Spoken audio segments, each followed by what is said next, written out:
Bien, hermanos, quisiera compartir una palabra que pues la hemos compartido en algunas oportunidades, pero bueno, el Señor me la muestra aquí y me alumbra como si quisiera que habláramos de esa palabra otra vez. Y está en Primera de Juan, si ustedes quieren acompañarme para que también ustedes mismos la lean directamente desde las Escrituras. Aquí está el apóstol Juan, evangelista, el discípulo amado, quien sobrevivió la muerte de sus condiscípulos, siendo ya muy anciano y recordando hacia atrás sus experiencias con el Señor, puede, como fiel testigo, darnos a compartir por medio de esta carta su testimonio, a fin de que nos sirva de ejemplo a nosotros los que estamos ahora a las puertas de la venida del Señor Jesucristo. Qué privilegio el que el Señor haya querido que nosotros naciéramos en este tiempo. Miremoslo así, miremoslo como un privilegio, porque el Señor está también buscando unos testigos fieles. Entre los muchos hombres que hay en la tierra,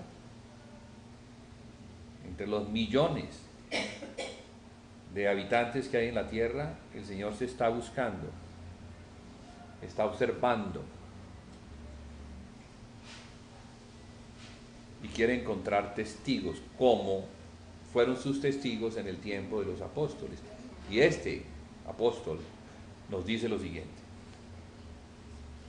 lo que era desde el principio, lo que hemos oído, lo que hemos visto con nuestros ojos, eso es ser testigo, el que ha visto.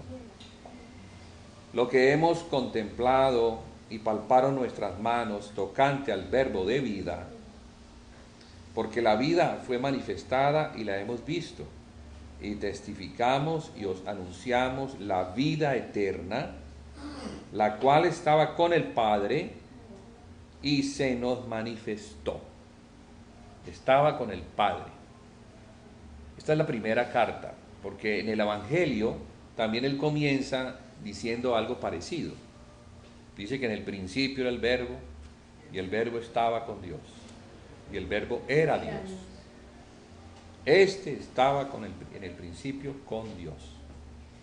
Entonces, muy parecida a la forma como él arranca esta carta, a la forma como arranca el Evangelio. El Espíritu Santo está guiando a Juan a que miremos las cosas que fueron desde el principio. Y él va a hablar acerca de eso. Entonces, dejemos allí separado y vamos al libro de Génesis, que es el principio. El libro de Génesis, capítulo 1, dice: en el principio creó Dios los cielos y la tierra estaba desordenada y vacía, y las tinieblas estaban sobre la faz del abismo, y el Espíritu de Dios se movía sobre la faz de las aguas. Aquí podemos ver una situación caótica. Otras versiones dicen: y la tierra llegó a estar desordenada y vacía. Es la más cercana a la verdad, porque esta versión da a entender que él creó la tierra en ese estado, pero Dios no crea nada en un estado caótico. Dios todo lo crea perfecto. Él no tiene problemas, no tiene problemas en su creación. Él la concibe antes, sabe lo que va a hacer y luego lo crea y sale perfecto. Pero aquí entonces la tierra llegó a estar desordenada y vacía, muestra que algo pudo haber sucedido. Y es de lo que Juan va a hablar, de la necesidad de recibir la luz. Juan habla mucho de la luz. Dice que la luz es la vida de los hombres. Y dice que esa luz que está en Dios fue manifestada por medio de su Hijo Jesucristo. Ahora el verso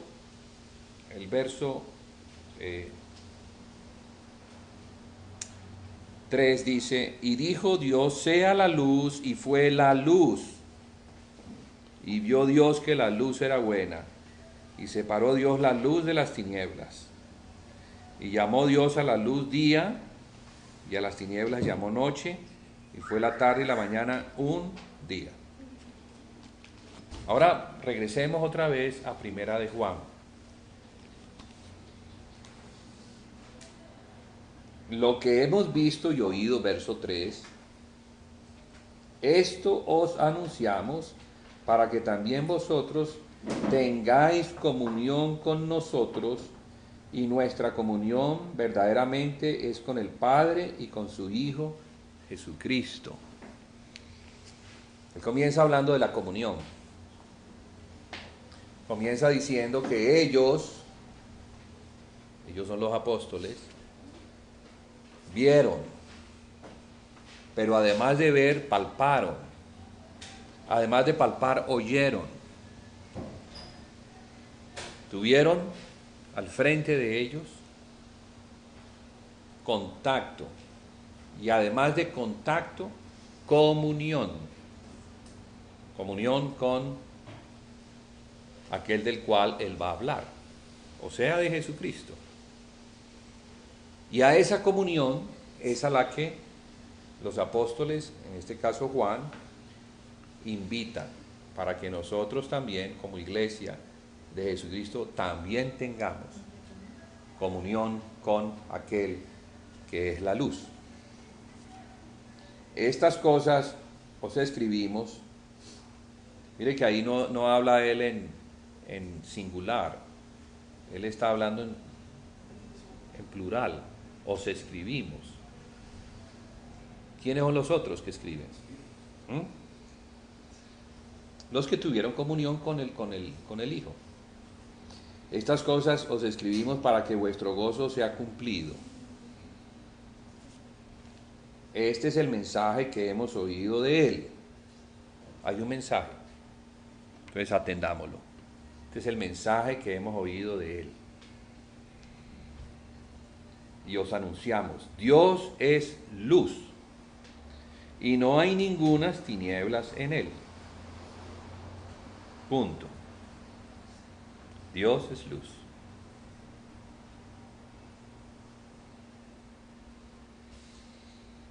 El apóstol Pablo dice que fuimos sacados de las tinieblas a la luz admirable. Dice que somos un real sacerdocio, una nación santa, un linaje escogido, para anunciar las virtudes de aquel que nos llamó de las tinieblas a su luz admirable. Entonces, otra vez vemos esta palabra tinieblas y luz. Pero Pablo no se queda allí, Pablo sigue avanzando para mostrarnos qué son las tinieblas y qué es la luz. Algo importante para nosotros poder entender. ¿En dónde estábamos?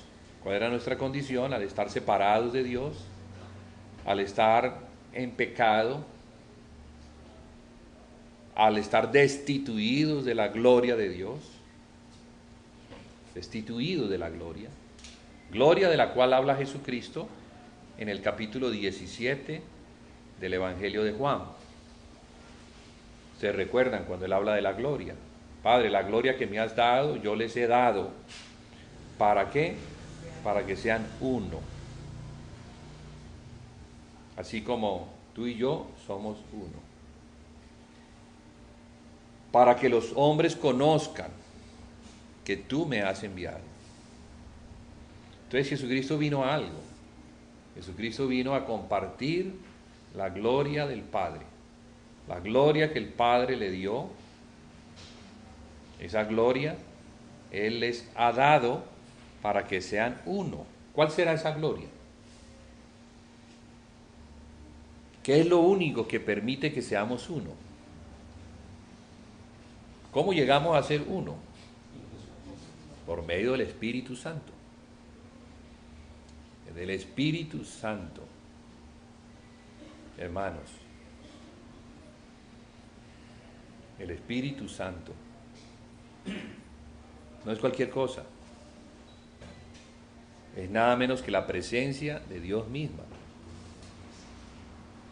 Es el espíritu de la comunión. Es el espíritu que da testimonio de la comunión que el Padre tiene con el Hijo. Y esa comunión, que es una comunión perfecta, es la vida eterna. Es la luz inasequible a la cual nadie puede acceder, ni los ángeles. A Dios nadie lo ha visto jamás. Pero Jesucristo, su Hijo, lo ha dado a conocer. Por medio de Jesucristo es que esa gloria se nos manifiesta. Dios mismo, en persona, en la persona de su Hijo, se nos manifiesta. Y con Él es que ellos tuvieron la comunión.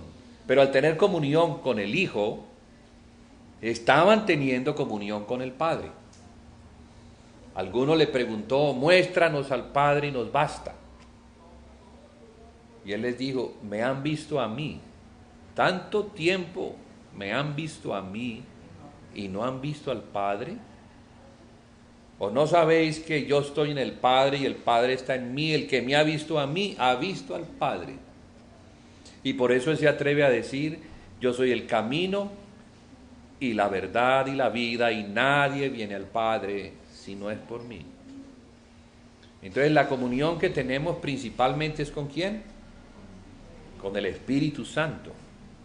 Porque el Espíritu Santo es el que nos lleva a una comunión con el Hijo, y el Hijo a una comunión con el Padre.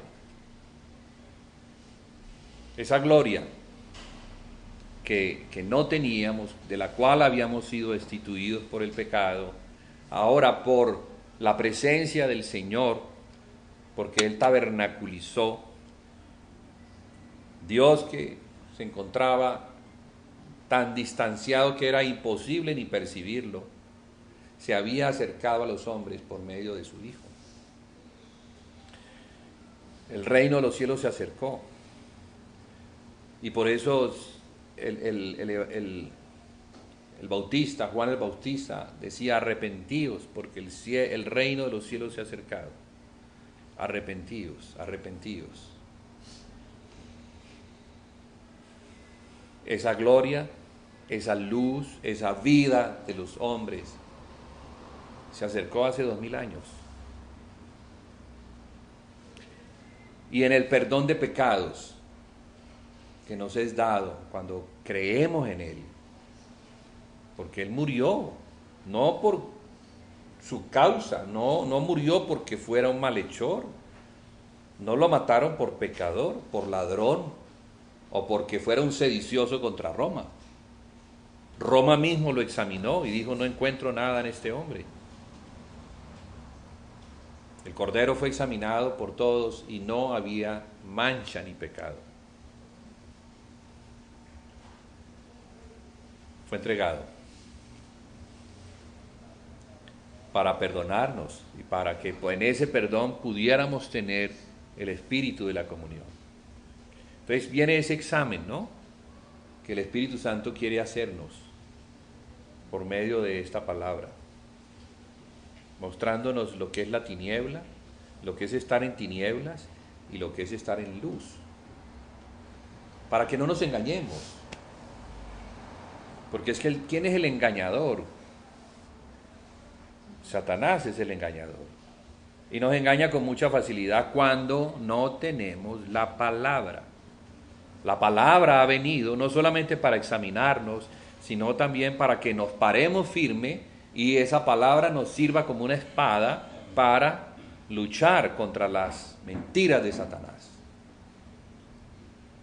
Satanás ha engañado, sigue engañando y sigue haciendo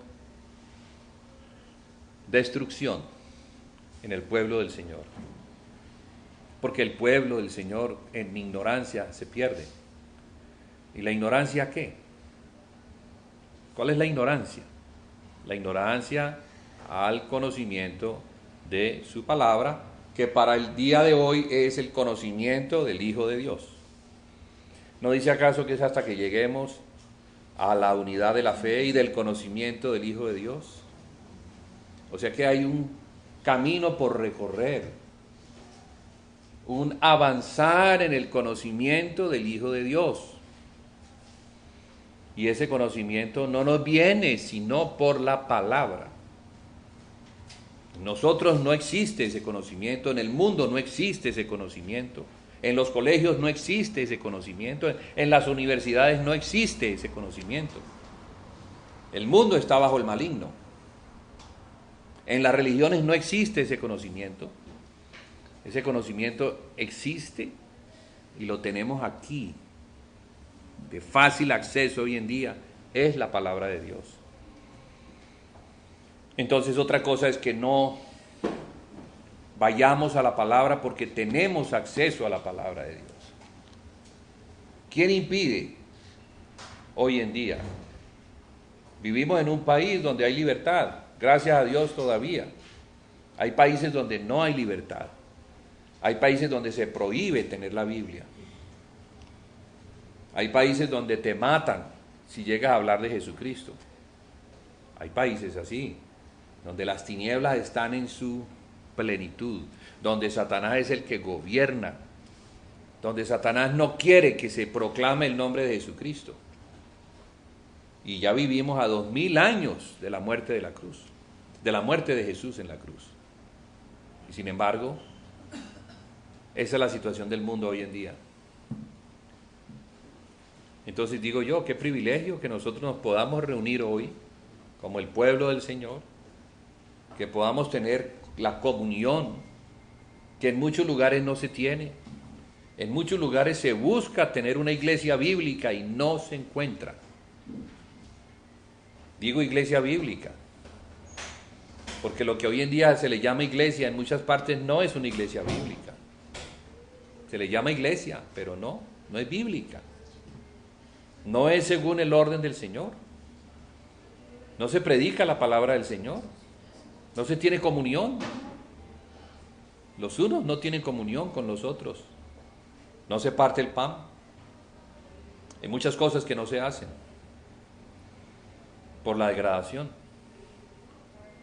que viene desde hace siglos.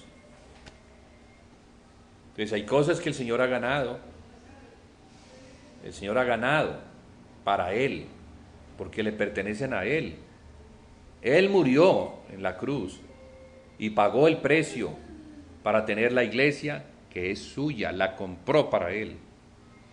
La iglesia no nos pertenece. La iglesia no es de hechura humana. Somos hechura creados en Cristo Jesús. No es nuestra la iglesia, aunque podríamos decir que sí. En un sentido, es nuestra porque estamos en ella y todo lo que el Señor ha dado nos pertenece, pero no en el sentido de que yo la compré. En ese sentido no es la iglesia. La iglesia es del que la compró, y Él entonces añade a quienes, a los que confiesan su nombre, a los que creen en Él, y no todos creen en Él. Bueno, los que hemos creído en Él. Entonces, para los que hemos creído en Él es esta palabra, porque Él sigue diciendo, Voy a repetirlo desde el verso 5. Este es el mensaje que hemos oído de Él y os anunciamos: Dios es luz y no hay ningunas tinieblas en Él. Si decimos que tenemos comunión con Él y andamos en tinieblas, mentimos y no practicamos la verdad. Bueno, si ese versículo fuera solamente ese versículo, quedaríamos un poquito a ciegas. Porque uno puede decir: no, yo tengo comunión con Dios, no, yo no tengo problema. Yo no estoy en tinieblas, yo tengo comunión con Dios. Gracias, Señor, que tengo comunión contigo. Tengo comunión por medio de tu palabra y tengo comunión por medio de la oración. O sea que no estoy en tinieblas. Pero mire lo que sigue adelante. Si no estuviera este versículo, entonces aquellos que creen que tienen comunión solo de esa forma, no sabrían que en realidad se encuentran en tinieblas. Ahora, es verdad que nuestra comunión viene a través de la palabra y de la oración. Eso es verdad. Pero lo que es verdad es que una genuina comunión con Dios, que se manifiesta en el conocimiento de la palabra y de la oración, nos debe llevar a algo. Ahí es donde está el termómetro de que lo que estamos diciendo que hacemos, entonces sí, está bien. Y leamos entonces el verso siguiente. Pero si andamos en luz, como Él está en luz, tenemos comunión unos con otros, y la sangre de Jesucristo, su Hijo, nos limpia de todo pecado. Allí está esa palabra. Yo doy gracias a Dios por esta palabra. Este verso, escondido entre muchos versos, rescatado por la gracia de Dios dentro de las Escrituras, aunque no está tapado. Digo escondido porque quizás hemos leído la Biblia de tapa a tapa y hemos pasado sin percatarnos de ese verso. ¿Cuántos en la cristiandad han puesto la lupa sobre ese verso? ¿Qué dice? Pero si andamos en luz,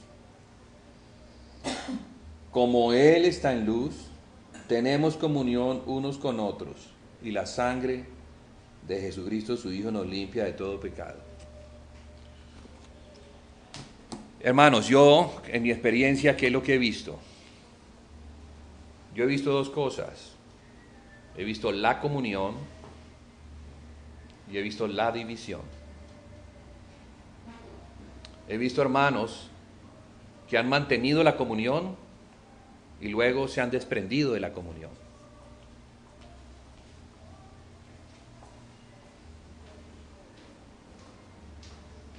Yo me pregunto, ¿cuál es la razón de desprenderse de la comunión? Es la pregunta que yo me hago en lo natural. ¿Habrá alguna razón para desprenderse de la comunión que debemos tener unos con otros? Sí, hay una razón. Y es haber perdido la comunión con Dios. Esa es, según lo que yo veo aquí. No es una decisión nuestra, propia, el decir: no, yo no me congrego más con ellos, ya no más.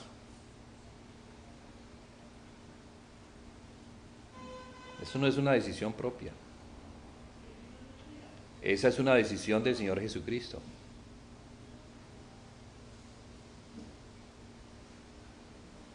¿Ustedes recuerdan lo que el Señor le dice a la iglesia de Éfeso? Recuerda dónde has caído, arrepiéntete y regresa a las primeras obras, porque si no, vendré y quitaré el candelero de su lugar. Eso lo dice el Señor Jesús. O sea que, hermanos, la comunión es un asunto que tiene que ver con el Señor Jesucristo. Él es la luz. Nuestra comunión es con Él principalmente. es con Él. Si tenemos algún problema, cualquiera que sea, tenemos que llevárselos al Señor Jesús. Es el Señor Jesús el que debe cargar con el problema, el que debe mostrarnos qué hacer con el problema. Antes de discutir el problema, fuera de ese territorio, se tiene que discutir primero con el Señor Jesús. Nuestra comunión, porque tenemos el Espíritu, es con el Señor Jesucristo. Si de verdad tenemos el Espíritu y abrimos las Escrituras y oramos, vamos a tener respuesta del Señor Jesucristo. Él nos va a mostrar. No es un asunto que resuelve la carne, no es un asunto que resuelve fulano o sutano, o al que llamamos líder o al que llamamos pastor.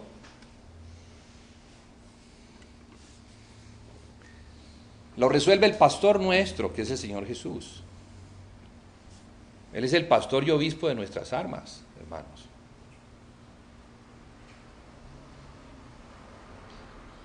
Una iglesia bíblica es un privilegio, pero una iglesia bíblica es la que funciona de esa forma, donde Él es la cabeza, no es un hombre la cabeza, Él es la cabeza, a quien hemos puesto como cabeza, y quien tiene la responsabilidad de resolver los problemas de la iglesia, porque Él dijo, yo edificaré mi iglesia.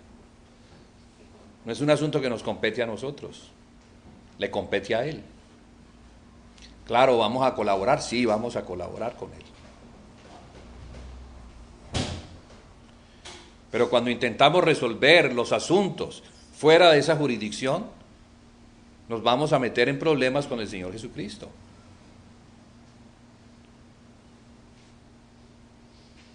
Porque no es el orden del Señor Jesús. Si tenemos un problema contra alguien, vaya y hable con el Señor Jesús primero y luego vaya y hable, después de hablar con Él y de que se le ha quitado la piedra que tiene, porque hablando con Él se le va a quitar la piedra, entonces va y habla con la persona sin piedra, porque si no va a hablar con piedra y entonces las cosas se van a poner peores. Hay que resolver el problema primero como el Señor muestra en las Escrituras.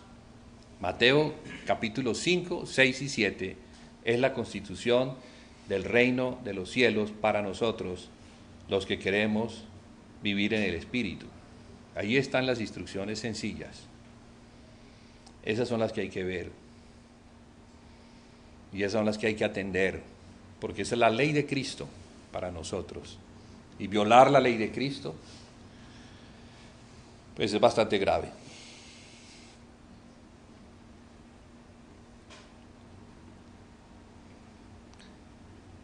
Claro que en la iglesia hay problemas, pero no es en la iglesia misma, como cuerpo de Cristo, sino entre los miembros del cuerpo de Cristo. Claro que hay problemas. Los ha habido desde el principio y los seguirá habiendo, pero se tienen que resolver a la luz de las Escrituras. Se tienen que resolver con aquel que es la luz, aquel que nos limpia para que andemos en luz y para que mantengamos la comunión, que si se rompe la comunión es un asunto de muerte.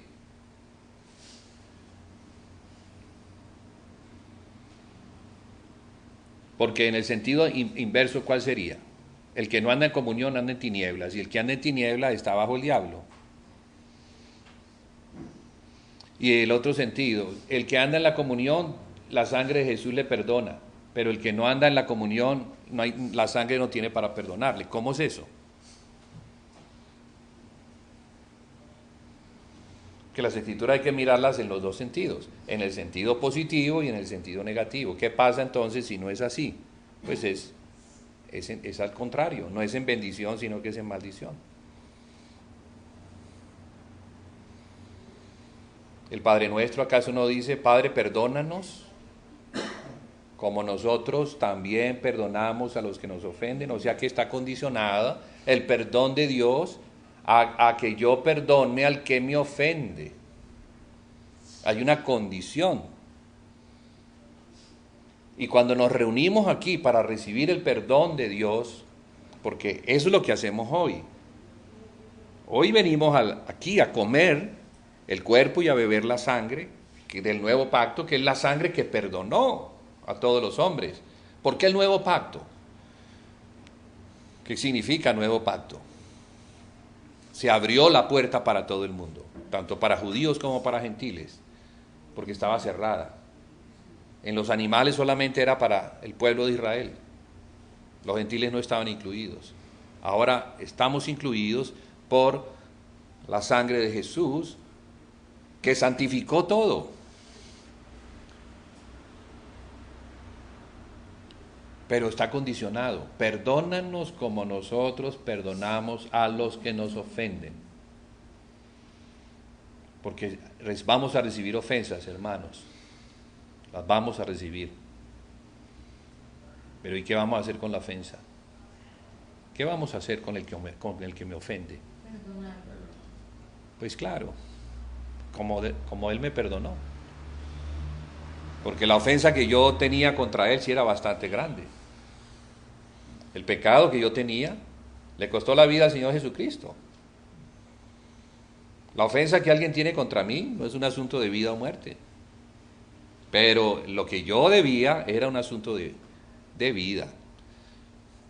Y el Señor Jesús pagó por eso. Aquí estamos recordando eso. Pero es de dos vidas. No solamente lo que Él hizo por mí, sino lo que yo también tengo que hacer. Y ese era el problema de la iglesia de Corintio, que no entendían estas cosas. Y por eso comían juicio. Y al comer juicio, no recibían bendición, sino que recibían maldición. Y nadie quiere venir aquí a hacerlo de la manera religiosa, que yo creo que no estamos ya para hacer cosas de la manera religiosa, sino en verdad. Amén. Tiene que hacerse en verdad. O sea, en el Señor Jesús. Si estamos listos para comer bien y si no estamos listos, pues entonces no, temamos al Señor. Ah, no, es que hay que hacerlo, pues, porque entonces yo como yo estoy tan bien, pero delante del Señor no. Delante del Señor hay problemas que no se han resuelto, que se tienen que resolver.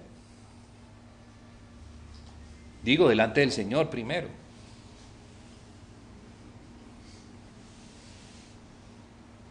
Entonces esto es importante que nosotros lo tengamos claro, porque este es un momento muy precioso, pero este momento precioso puede traer destrucción. Poder ser 40, 50, 60 y seguir creciendo y de pronto no tener sino un puñadito. Porque cuando no hacemos las cosas en verdad, hermanos, créame, que vamos a tener que pagar las consecuencias. Y yo creo que gracias a Dios, aquí no se come, o por lo menos no se insta a que comamos de manera indigna, sino examinémonos a ver si estamos realmente en la verdad.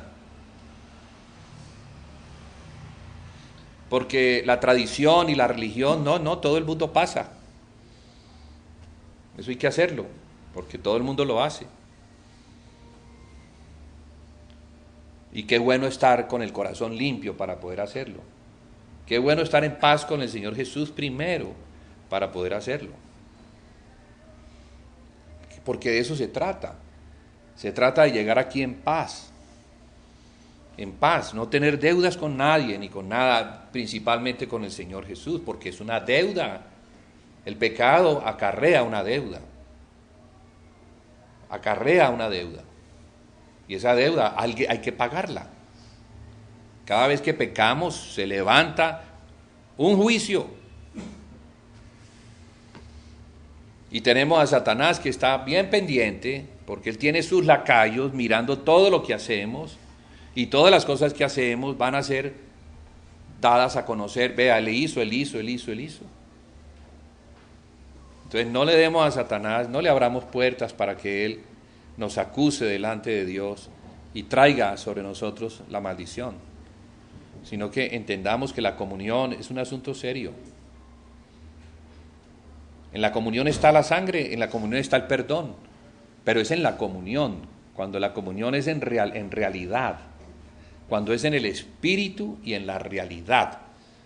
Cuando es una comunión amañada, mentirosa, falsa, que Dios sabe que es falsa, entonces no estamos realmente en la comunión del cuerpo de Cristo. Y el Señor se va a encargar de hacernos ver eso. Gracias damos al Señor que Él sí tiene ojos escrutadores como llama de fuego, que todo, absolutamente todo lo ven, hasta lo más profundo, hasta los pensamientos, hasta las intenciones de nuestro corazón. Todo lo que hacemos tiene una intención. ¿Por qué lo hacemos? A veces ni nos damos cuenta por qué hacemos lo que hacemos, pero el Señor Jesús sí sabe.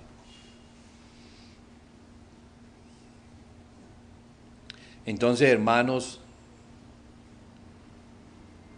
yo no sé si algunos saben por qué estoy diciendo lo que estoy diciendo, espero que sí sepan, pero ya no veo aquí a algunos sentados.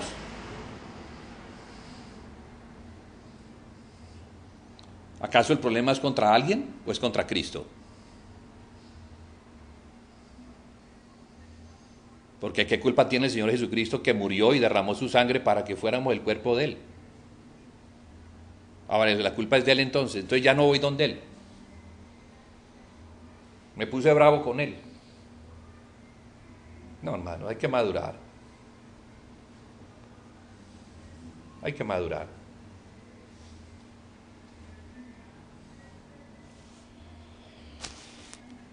Padre, te damos las gracias por tu palabra, Señor, así tu palabra nos examine hasta lo profundo.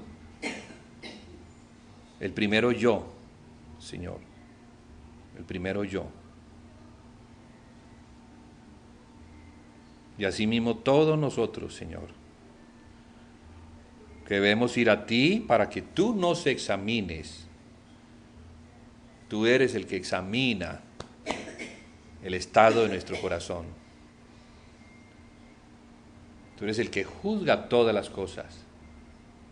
Algún día todo saldrá a la luz y todo se conocerá. No juzguemos, dice la palabra, hasta que venga el día del Señor. Mía es la venganza, dice el Señor.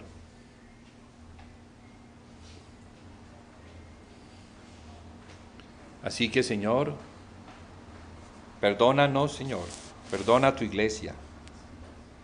Perdona a tu iglesia por la inmadurez. Una vez más.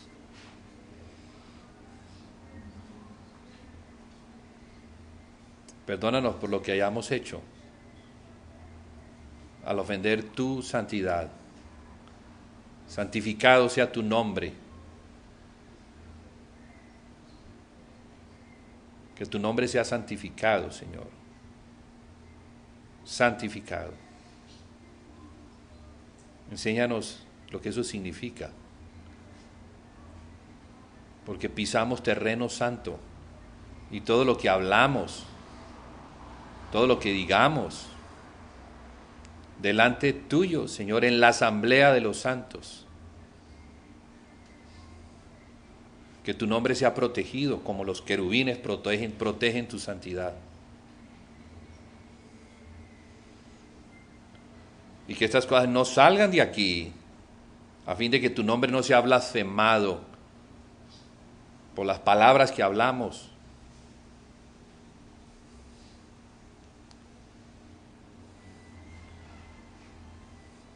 Santifícanos en tu palabra, Señor, primero, para que nosotros también en tu palabra santifiquemos tu nombre.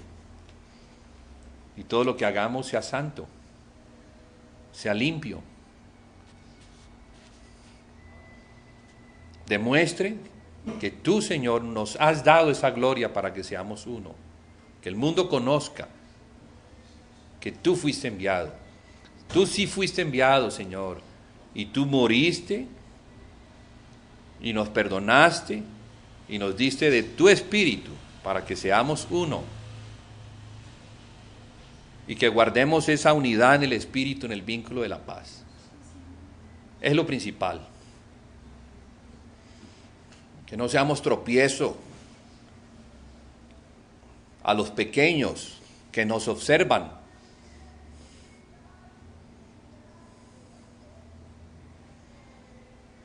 Y que no conocen aún, pero que están aprendiendo de los mayores. Que seamos ejemplo de la unidad que hay. Que seamos luz para ellos, Señor. Que reflejemos nosotros. No somos la luz, tú eres la luz que proviene de Dios. Y la proyectas para que nosotros a su vez la proyectemos a otros. Porque en esa luz está la vida, que es la vida eterna. Así que, Señor, que este capítulo, por la sangre de tu Hijo Jesucristo, se limpie. Y nosotros mismos, Señor, nos limpiemos. Nos santifiquemos nuevamente, para que podamos venir a tu mesa a comer y a beber, tal y como tú nos mandas, Señor. Queremos recibir la bendición, no la maldición. Queremos mantener la unidad del cuerpo de Cristo.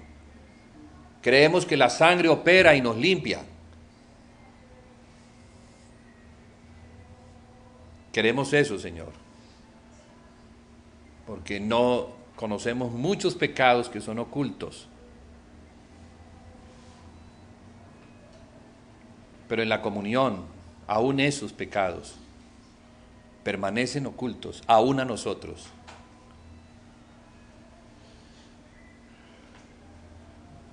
En el nombre de Jesús hemos orado, Señor, y te pedimos.